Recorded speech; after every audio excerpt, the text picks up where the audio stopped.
Hi, in today's tutorial, I'm going to show you how to play both sides on chess.com. So the first thing that you'd like to do, of course, is just go and open whatever browser you're going to use to follow this tutorial steps with. Here in my case, I'm actually using Brave. But of course, in your case, you can use any other browser could be possibly working for you in your PC. Once you open that browser, make sure to go to this URL section and simply type chess.com and hit the enter button, and that should take you into this page. Of course, if you have an account, you can simply go and click on this login option on this left panel, and here you can enter your username or email, password, and check this remember me if you don't want to log in anymore.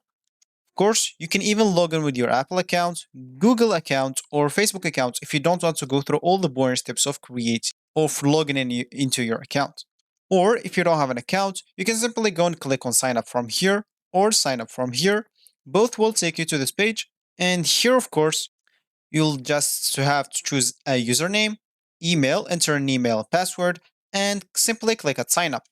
Of course, you'd like even to choose your chess skill level, new to chess, beginner, intermediate, or advanced. And also, you can sign up with Apple, Google, or Facebook, like login if you don't want to go through all the boring steps of signing up. So once you're logged in into your account or you just created your account, you'll find yourself here in this home screen or the main screen of the chess.com. So as we said in the beginning of this tutorial, we would like to play both sides. And if you want to do that, we go to this list panel, hover link, learn, click on classroom. That should take you here. Click on new classroom on this list panel. Let's just wait for this until it appears. Once we are here, of course, we can play both sides. As you can see, we can play this side and even this side.